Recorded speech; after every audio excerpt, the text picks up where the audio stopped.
There's 2 to our left, 1 behind us. Well, that guy's dead. YouTube crew, what is going on? And welcome back to another video. Now, if you've caught me on stream before, you know that the Milano is my favorite sniper support, but there's no denying that the Cold War AK is the fastest killing sniper support that you can run right now. So today, I'm going to be talking about the pros and cons of it, giving you some situations that you have to be aware of when running it while watching a 21 kill win that I had the other day. And then, of course, I'm going to show you the build. So as always, make sure you like the video, subscribe down below, and let's go hashtag Cold War AK down in the comments below for the algorithm. Let's get into it.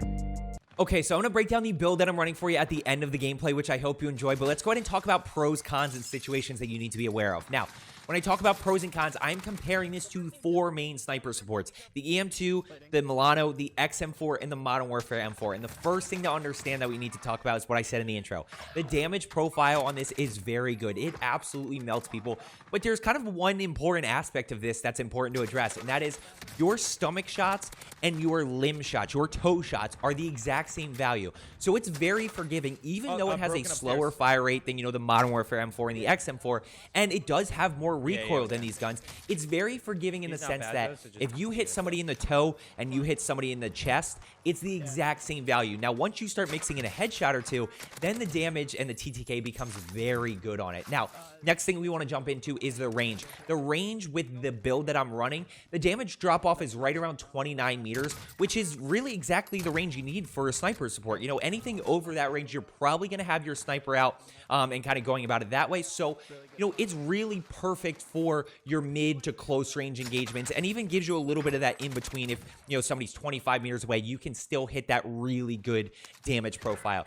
Now, kind of 2 main things that I want to talk about in terms of running. We have sprint speed and we have sprint to fire time. Now, the sprint speed, the only one that you're significantly faster with is really the Milano, which is an SMG, obviously, so you're going to be faster. The EM2, XM4, and the AK are really all about the same in terms of how fast you're running, which, look, at the end of the day, with the Car 98, you are pretty slow, so you're going to have to be running it with your secondary out, and you kind of want to be with your team. You don't want to be caught out in the open in any scenario. So the other thing is the sprint to fire time, right? When you are sprinting and then you have to quickly transition to shooting at somebody, you're right around the same as the XM4. The only one, again, that you're significantly faster with is the Milano because it's an SMG. So in terms of the pros, we're really kind of looking at, damage profile, how forgiving it is in terms of recoil and fire rate compared to your chest versus limb shots. Of course, your range, your sprint speed, and your sprint to fire time. So now let's get into a few cons. Okay, so the cons, these are things that you really have to be aware of when in game, because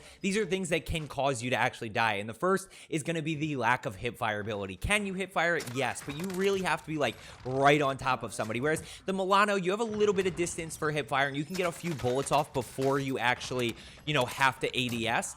But with the AK, your hip fire is really bad, which means that you have to aim down sight to have the most success with it. Now, the other issue is that the ADS time is really bad. So when you kind of put those 2 things together, you just really have to be aware when you're approaching engagements that you can't just kind of full send everything and play it as a true secondary. When you're running an SMG, you have the benefit of hip fire. You have the benefit of a quick ADS time. You can play a lot closer. You can play a lot more aggressive. Now with the Cold War AK, you just have to be a little bit more aware of it, of the situations that you're putting yourself in, and kind of slowing down for a half second to really anticipate people a little bit better than you would with an SMG. You don't want to be caught off guard in a situation where, somebody just pops around a corner, or somebody basically catches you super off guard, and then you can't hip fire, you can't ADS, and it ends up costing you. So just be aware of that and kind of use that to your advantage.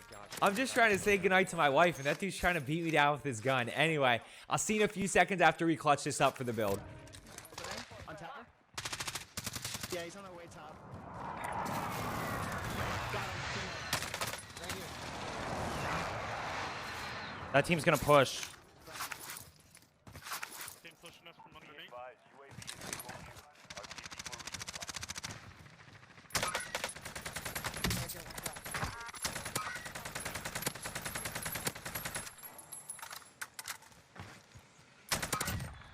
One's up top. One's up top. Coughing here, coughing here. Last team. Let's go. Okay, so let's go ahead and put together and break down the build that I'm running. So for the muzzle, I am running Grew Suppressor. So this gives you the damage range, the vertical recoil control, and the sound suppression. Now over to optic. I do run an optic on mine. I love the Microflex LED. I think it is a super clean sight. It allows you to hit more shots in that 20+ meter range, and it really allows you to mix in more headshots, which ultimately gives it that insane TTK. Now over to stock here, I told you one of the biggest weaknesses for the AK-47 was the sprint to fire time. So here we're going to throw on the KGB skeletal stock. That helps with it a little bit, but it also gives us that aim walking movement speed. When we're talking about a sniper support in close range engagements, we want that aim walking movement speed and that ADS firing move speed so that we can strafe back and forth and avoid some bullets.